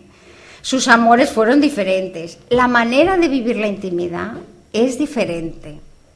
Una es bisabuela, la otra no. Se llevan muy bien, ¿eh? Comparten alegrías, pero no son las mismas alegrías. Tienen creencias diferentes. El honor y la imagen la vive cada una, es muy coqueta, la otra no. Tengo absoluto permiso para poner esta foto y decir todo esto. Es más, están encantadísimas. Lo único que les preocupa es que pongan una foto que salgan guapas. Pero lo traigo porque, lo primero, porque a mí me produce bienestar y porque no me gusta poner abuelas de Finlandia, que es lo que sale siempre en los PowerPoint, porque las tengo yo estupendas, las conozco y os lo voy a contar mejor lo que yo quiero hoy contaros a vosotros, ¿no? Las amistades son diferentes, las penas son diferentes, los deseos de cada una son diferentes, con lo cual, repito, no vale el café para todos y todas. La singularidad a la que aludió Mónica es fundamental para el tratamiento para tratar cálidamente bien, para tratar bien, tenemos que todas estas palabras y muchísimas más que seguro que se os ocurren a vosotros, tenemos que tratarlo cada una de manera diferente. Son muy diferentes y las dos están en servicios sociales. Tenemos que trabajar desde modelos que tengan su atención centrada en la persona, ¿eh? Porque desde luego está claro que desde esos modelos, no desde modelos centrados en la organización, ¿eh? En cómo hago los turnos para que no me toque siempre estar con la misma señora que es un coñazo, o cómo organizo este centro de día para que el transporte salga rápido, que es lo que me da mi guerra como directora, o cómo organizo el trabajo para la cola, hoy que me toca atención a público, tenemos que trabajar con modelos absolutamente singularizados. Lo que vale para mi madre no vale para mi suegra. Lo primero, porque la situación de vulnerabilidad es diferente la una de la otra. Y lo segundo, porque todos esos vocablos que tenéis ahí y toda su información personal y la vivencia de su intimidad y cómo lo están viviendo es absolutamente diferente. Con lo cual, menuda responsabilidad que tenemos, ¿eh? Y quiero entonces acabar con una frase del profesor Ramón Vallés, que es que se produce sufrimiento cuando sentimos amenazada esa integridad, cuando las circunstancias nos imponen un abandono o un alejamiento de cualquiera de los aspectos que nos hacen reconocernos como la persona que somos. Con lo cual, bueno, yo espero que haber compartido con vosotros algo que pudiera ser de vuestro interés, y muchísimas gracias por vuestra atención.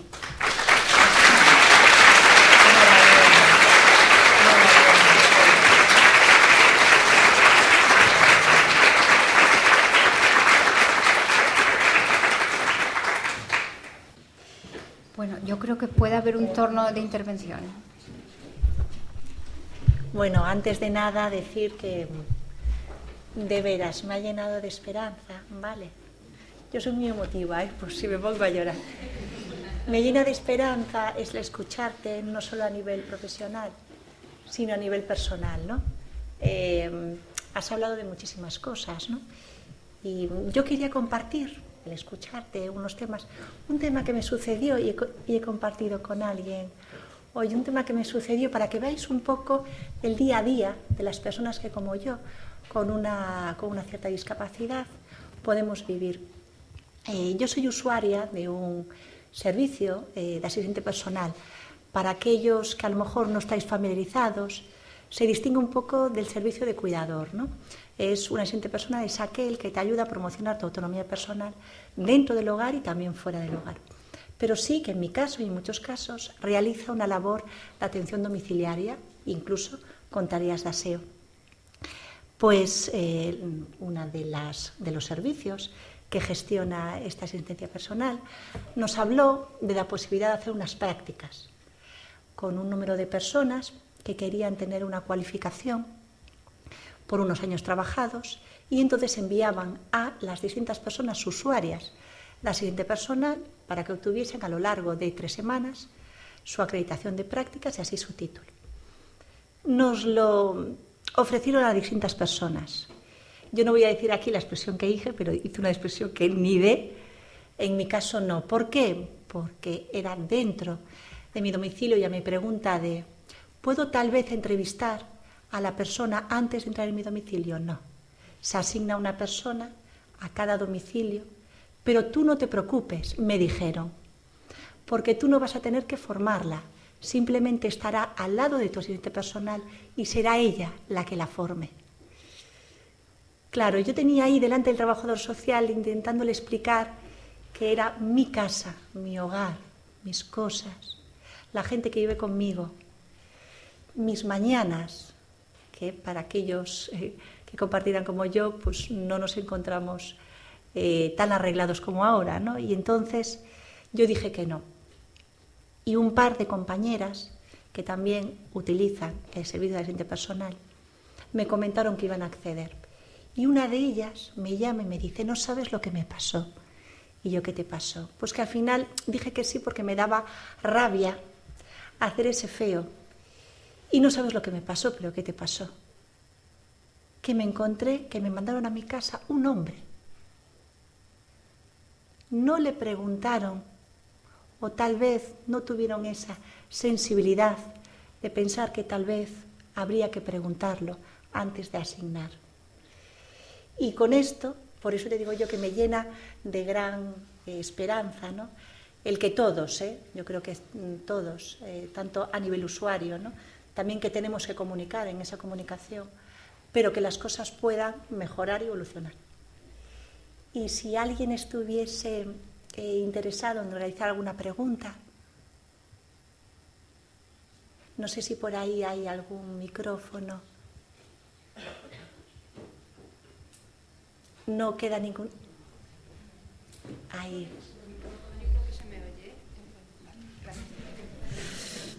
Mi nombre es Marina, buenas tardes. Bueno. Y yo quisiera, todo lo que ha dicho, tan interesante, y a mí además me parece de sentido común, y seguramente a todos los que estamos aquí, de que efectivamente hay que atender a la persona por como es, atendiéndola en su individualidad y demás. Pero yo le estaba escuchando y me estaba acordando de algunas personas que yo conozco, bueno, por circunstancias, que trabajan en centros geriátricos con personas mayores. Y estas personas me cuentan que tienen pues, ratios de atención a estas personas, pues a lo mejor de, pues no sé, 5 minutos, 10 minutos para asearlas, darles el desayuno y atenderlas. En otro caso, otra persona me comenta que tiene que atender de noche, está trabajando en una residencia de ancianos y tiene que atender a 40 personas de noche. Es ella la única persona que está de guardia, digamos, para atender a todas esas personas. Eso está pasando aquí, en nuestra ciudad. Entonces, ¿cómo casa todo eso que usted está diciendo con esta realidad? Y yo, claro, cuando me comenta esto esta persona, le digo, pero bueno, eso a mí me parece que no es posible. O sea, que eso tendría que ser inspeccionado rigurosamente, eso tendría que ser denunciado. Y me dice ella, es que yo no puedo hacer eso porque me quedaría sin trabajo. Claro. ¿Qué le decimos a las personas que están en esta situación real hoy en día? Gracias. Bueno, no sé cómo está el tema de ratios en Galicia, sí sé cómo está en Asturias y efectivamente, cuando yo estaba durante toda mi exposición hablando, lo hacía con el cuidado de que nadie se molestara y pensara, es que en mi entorno no pasa así. Por supuesto que eso está pasando así, y que en una residencia a lo mejor no hay el personal suficiente y que incluso a lo mejor en una pública tampoco, a lo mejor no solo en una privada con fin de lucro, sino también en una pública. También puede haber algunos profesionales que estén incurriendo en malas praxis de las que hoy hablábamos aquí, en contraposición de una buena praxis.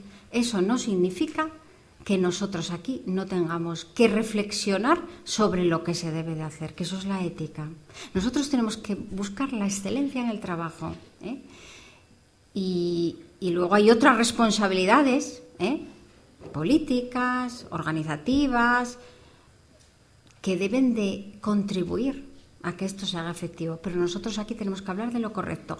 Pero yo voy a compartir, hace pues alrededor de 7 años, en Asturias se escribieron, tuve la suerte de participar, unas guías de buenas prácticas en atención a residencias, alojamientos de mayores y discapacidad. Son 4 modelos de guía que en asturias.es, que es la página del Principado, se pueden descargar.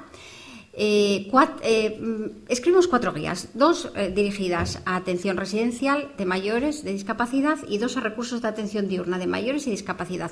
Participaron en la elaboración de la guía muchos profesionales. Se hicieron con una metodología de corte participativo, al igual que las que elaboramos ahora de confidencialidad e intimidad. Y luego hicimos un proyecto piloto de implementación de esas buenas prácticas. Costó mucho convencer al político de aquel momento, que nosotros en Asturias tuvimos muchos vaivenes, hubo legislaturas de tener hasta 3 consejeros o consejeras y eso dificulta muchísimo el trabajo. Hicimos ese proyecto piloto y lo hicimos durante un año. Recordaré siempre la anécdota de una gobernanta, porque lo hicimos, repito, desde una metodología de corte participativo en la que participaba, por supuesto, gente de atención directa, jefes de sección, diferentes perfiles profesionales con diferentes ocupaciones, porque así es la organización de los servicios sociales. Y recordaré siempre lo que contaba esta chica, la gobernanta de una residencia pública muy grande, que está en un municipio central de Asturias, y decía, pero es que peleo a diario con ellas porque abren la puerta de la habitación sin decir buenos días y suben la persiana de un golpe. Y es que me ponen de un humor de perros. Pero ¿cómo hacen eso? La gente se asusta. Y eso no tiene que ver con la ratio de personal. Eso tiene que ver, va directamente relacionado con una actitud con C. No sé si actitud con P, eso ya no lo sé. En ocasiones seguro que también. Pero con una actitud con C también. El otro día, cuando yo entré, repito, conducida por una directora de una residencia, es que no, esa residencia cumple con la ratio de personal, pero no tiene que ver con la ratio de personal. Es que hay cosas, Es que hay cosas, el dinero, invertir dinero, recursos de personal y demás en los recursos es fundamental, claro está. Pues los modelos de atención centrada a la persona, lógicamente en la organización de residencias de mayores implica un mayor coste de personal. Pero es que hay cosas, no todo es dinero, ¿eh? Y es que de verdad que hay cosas que se cargan la corrección ética diaria y que no tiene que ver con eso. Luego hay casos en los que, bueno, pues es un desastre y no le vas a decir a esa persona denúncialo porque se queda sin un puesto de trabajo y no está el mundo para decir eso a nadie. Pues hay casos que están mal hechos, por supuesto, en Asturias, en Galicia y en muchísimos más sitios. Pero eso no quiere decir que nosotros no tengamos aquí que hablar de lo que está bien o mal hecho. Con lo cual, mi respuesta hacia usted son dos cosas, ¿eh? Una, eso, que no por el hecho de que esté pasando no tenemos que hablar de lo que está bien, y dos, que no todo se soluciona con dinero, ¿eh? Que a veces hay ambientes laborales muy enrarecidos, ¿eh? Y lo importante es tener el huequín para ir a tomar el café a mitad de mañana, y si cambio el pañal a toda pastilla a mí me da igual. Si yo no anuncio, Mónica, es la hora de cambiar el pañal, lo vamos a hacer, hace frío, pongo la de... Si todo eso no lo hago, porque a lo mejor, si es porque no hay personal suficiente, pues claro, fatal. Y si no lo hago por mi actitud con C, pues fatal también. Entonces, hay que tener en cuenta todas esas cosas, ¿eh? Pero yo, desde luego, no puedo estar más de acuerdo en que la ratio de personal hay que cumplirla. Pero hay que cambiar la ratio de personal y los modelos organizativos de centros de alojamientos de mayores, ¿eh? Y de discapacidad. Eso es algo que tiene que cambiar. Con lo cual, no puedo estar más de acuerdo. Sí, dime, Nacho.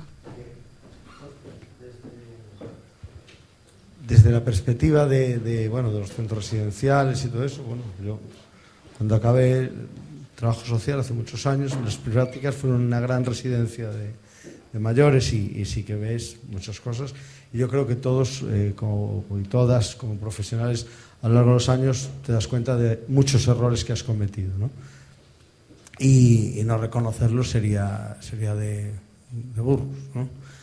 Pero sí que estoy de acuerdo en cuanto a que todo lo que has comentado forma parte de una cultura organizativa, de que toda la organización tiene que estar enfocada hacia la atención a la persona, orientada a la atención a la persona, en centros residenciales y en los servicios sociales comunitarios, desde que entra una persona por la puerta y hace una pregunta, tiene que recibir un trato exquisito.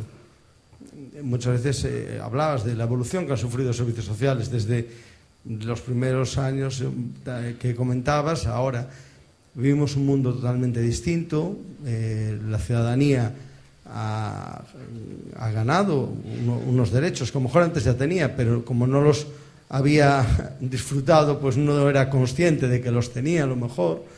Y yo creo que todo esto forma de que es un trabajo de todo el equipo, pero hablamos a veces de los técnicos, de los profesionales de atención directa, desde el administrativo, la administrativa, desde todo el personal que trabaja tiene que estar orientado en la misma dirección.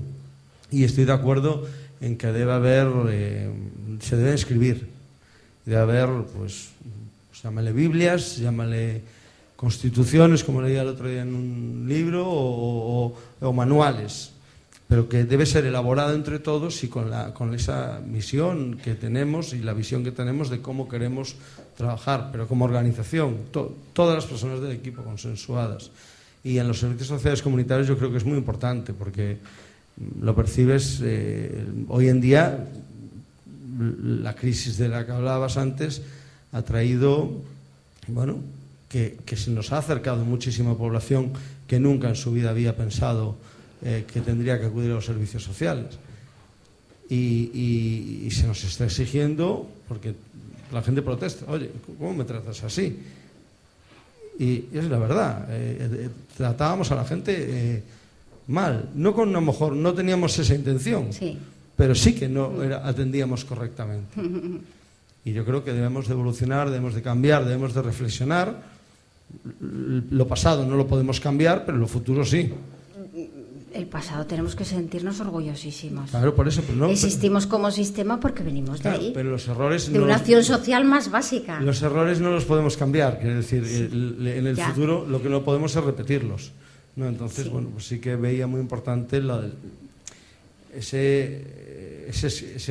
que conste por escrito ese acuerdo de cada equipo, de cada institución, de cada residencia, centro de día, chamalle X, que eso. Sí. Bueno, yo aprovecho tu intervención para decir, él es bueno, ¿me permites? No sé si te conocerá todo el mundo que está en la sala. Te conocen, Nacho, más o menos, ¿no? Y es público que eres concejal, no te tengo que pedir permiso a que voy a usar un dato tuyo.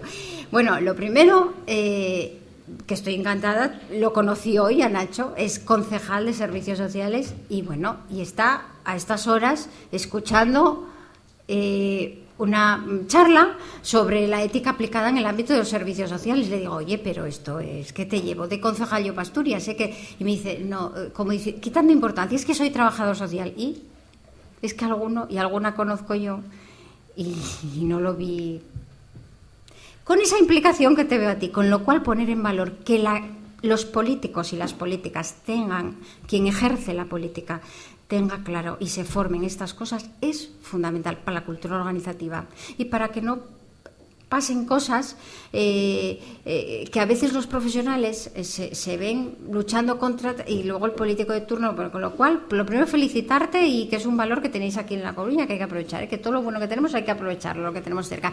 Y lo segundo, eso de que todo el mundo, administrativos, trabajadores, todo el mundo tenga que tener eso claro. Mira, el Comité de Ética del Principado de Asturias elaboró 4 folletos de momento. Uno sobre confidencialidad posterior a la guía, digamos con las ideas fuerza, ¿no? Y yo cuando trabajo con algo, y mis compañeros del servicio de inspección y acreditación, cuando trabajamos con centros que ya están a un nivel ya de acreditación y que quieren mejorar sus prácticas, estamos dándoles estos folletos por el tema del tratamiento de la confidencialidad. Por eso le decimos, es que esto desde la cocinera hasta la persona que está en la puerta, todo el mundo debe tener claro esto para que no haya fugas de confidencialidad. Lo digo porque eso, la misión que tenga un servicio, el cómo queremos hacerlo y tal, es importantísimo que esté en cosas cortas que se lean, porque, bueno, pues, pero claro, para eso tiene que haber responsables que piensen lo que tú y lo quieran hacer. Igual todo, ¿no? Accede a muchísima información, que puede quedar por las mesas. Claro.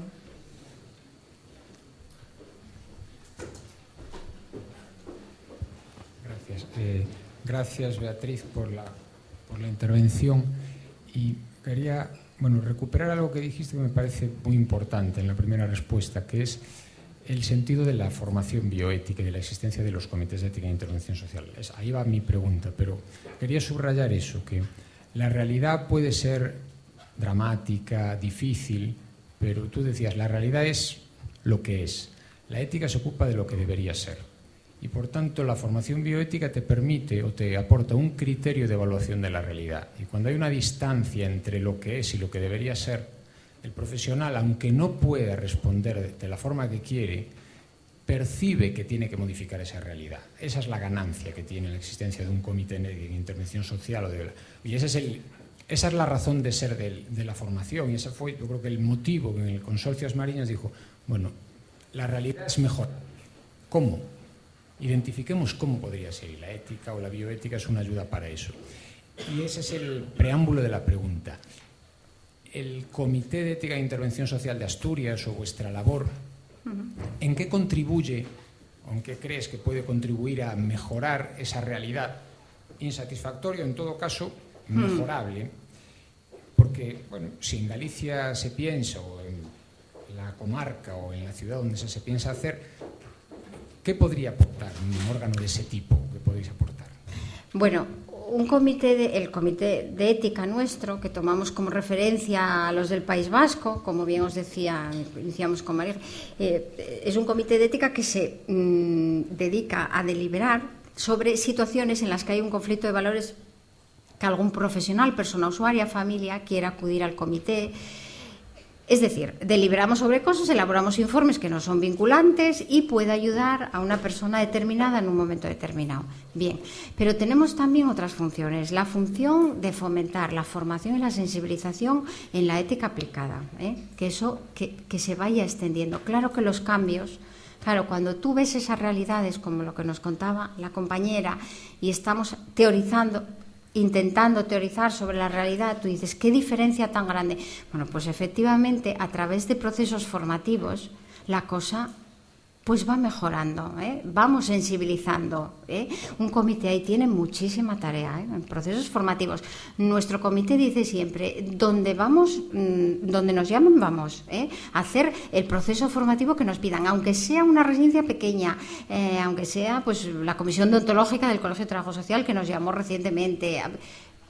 Allí donde nos llamen, vamos para contribuir a formar a profesionales del ámbito de los servicios sociales. Yo creo que es una función importantísima y la mancha va creciendo. Y hacer acciones de sensibilización, conferencias como esta, folletos informativos y, desde luego, elaborar materiales que guíen, sobre todo, pues guías prácticas, ¿no? A mí eso me parece importante. La gente tiramos mucho de todos esos materiales para orientar nuestra acción. Y luego, claro, los procesos deliberativos, el aplicar una herramienta metodológica a la hora de deliberar sobre situaciones ayuda muchísimo a la corrección ética de las intervenciones. No hacer, o sea, es importante que haya un comité y además que sea un comité formado, bueno, pues en utilizar una herramienta, porque si no se puede convertir en una charleta de café o de amigos y tal, y entonces la deliberación como método es importantísima. Yo creo que tenemos mucha tarea ahí. En el tema de formación y sensibilización tenemos muchísima tarea. En fomentar espacios de reflexión ética, muchísima tarea.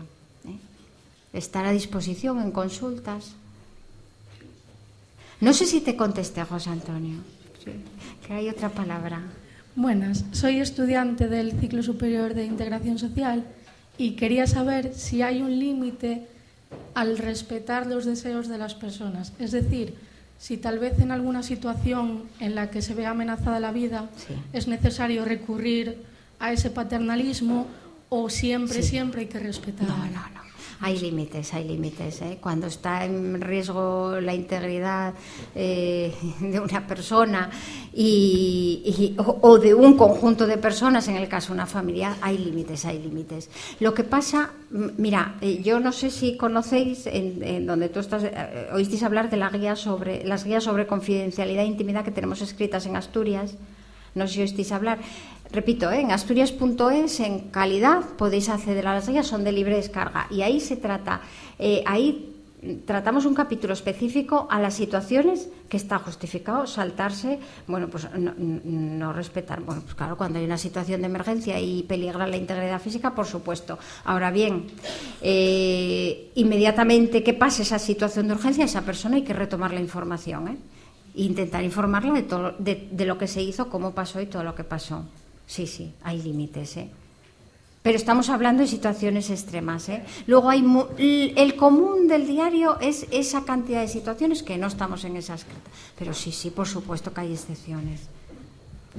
Sí, muchas gracias por toda la información compartida, por la charla. Yo quería preguntar en relación con las guías sobre confidencialidad, sí, y las guías prácticas para orientar a los agentes que prestan servicios sociales, si para la elaboración, además de lo que se ha mencionado ya, de participación de profesionales de distintos sectores, también se había contado con la opinión de las personas usuarias de los centros y de los movimientos asociativos, sí, de determinados colectivos, como personas con discapacidad, personas que pertenecen a la tercera edad, etcétera. Si eso se había considerado y qué peso había tenido finalmente en la elaboración de las guías. Pues no se contó. No, porque se hizo a través de procesos formativos. O sea, el proceso de elaboración de esas guías, que son materiales prácticos, que yo creo que, insisto, es un papel importante de los comités, porque aprovechamos un conjunto, tiene que ir acompañado necesariamente de formación específica en ética. La formación, yo soy trabajadora social, insisto, desde luego en mi época la ética estaba desaparecida de los proyectos curriculares, ahora creo creo que sí existe, no tampoco muy extenso, yo no sé otras profesiones, pero creo que lo de la formación en ética está bastante desaparecida en la formación académica de bastantes profesiones que desarrollan posteriormente su actividad en el ámbito de los servicios sociales, con lo cual es preciso acompañarlo de procesos formativos,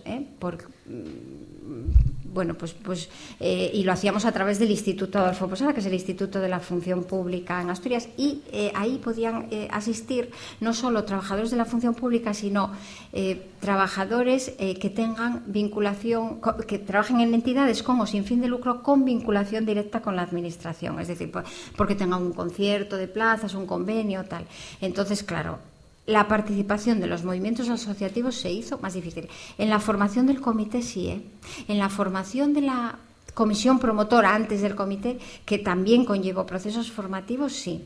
Incluso hubo representación sindical y todos los sindicatos pidieron estar y demás, pero en la elaboración de los materiales no.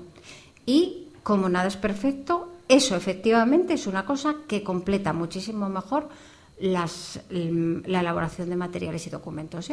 Estoy absolutamente de acuerdo contigo. Pero hay situaciones en las que a veces la dificultad es grande y no podemos parar, porque si nos paramos enredados a ver cómo organizamos que el Instituto de la Función Pública nos deje meter a la al Consejo de Mayores y a la gente del Consejo de la Discapacidad y todo esto, no salen los trabajos adelante. Y eso no nos lo podemos permitir, porque entonces paramos, estamos permanentemente en dique seco.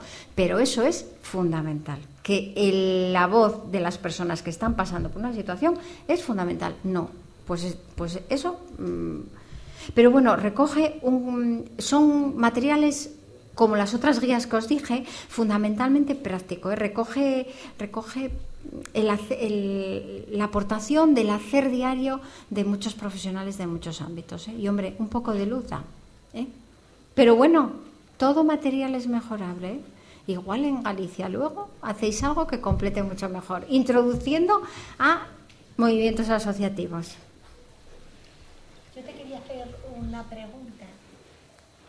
¿Crees que todo este cambio, esta evolución, que cuando hablabas de autonomía, del sentimiento, muchas gracias, del sentimiento de paternalismo, ¿crees que también se debería de crear un espacio para que cambien todos nosotros el lenguaje? A mí me llama mucho la atención que durante muchos años se ha hablado de, bueno, entonces tu cuidador. Yo a veces cuando hablamos en foros sobre discapacidad, yo siempre pienso, y por lo menos yo creo que también la sociedad me ha educado en ello, ¿no? Que hay que distinguir entre asistente y cuidador. Y cuando me dicen, ¿y cómo lo distingues tú? Y yo digo, mira, mi asistente me abre ese armario y me coge el jersey que me quiero poner. Mi madre me cuida y me dice, no te pongas ese, que vas a pasar frío. Es lo que yo he interiorizado, es decir, yo quiero a mi lado un asistente. Sí que es cierto que puede ser que en un momento dado no tenga esa capacidad de autonomía para una serie de circunstancias y que entonces alguien sí que tenga ahí que protegerme. Pero siempre habrá capacidades, y cuando hay esas capacidades hay autonomía. Y esta cuestión es la que yo te pregunto, en todo este tema tan complejo como la confidencialidad, intimidad, respeto y trato digno, ahí está el lenguaje, ¿no? Sí. Como dicen en la tele, me gusta que me hagas esa pregunta. Desde luego, el lenguaje es el vehículo del pensamiento, con lo cual el lenguaje es ese transporte que nos identifica cómo piensa la sociedad y cómo piensa el que tienes enfrente. Es un tema además que en mi comité, en el comité en el que participo, hablamos muchísimo del lenguaje, muy vinculado también a los medios de comunicación. Y siempre tenemos ahí un poco de idea en sacar algo otra de las funciones del comité, bueno, pues cuando detectamos que hay algo sobre lo que hay que reflexionar más profundamente, hacerlo. Pues pues sacar algo en relación al tratamiento del lenguaje exactamente, porque eso a veces atenta directamente con el respeto, con el trato cálido, pero es que es el vehículo, es que el lenguaje hay que cambiarlo, no sé qué, no, es que el lenguaje, como dice aquello que tenemos aquí, como es lo que es la plasmación de aquello que tenemos aquí, pues es importante identificarlo así y ver cómo seguimos incidiendo en la formación, en sacar documentos que mejoren eso y demás, porque si mejora esto que tenemos aquí, nos lo vamos creyendo, vamos a hablar de otra manera, ¿eh? No sé si te contesté, Mónica. Sí. Muchas gracias. Bueno, yo creo que ¿queda alguna pregunta o nos vamos despidiendo, ¿no? Pues muchísimas gracias. Bueno, ha sido en serio, ¿eh? Gracias a vosotros. Me ha llenado de ilusión y muchísimas gracias por acompañarnos. Gracias a todos y a todas.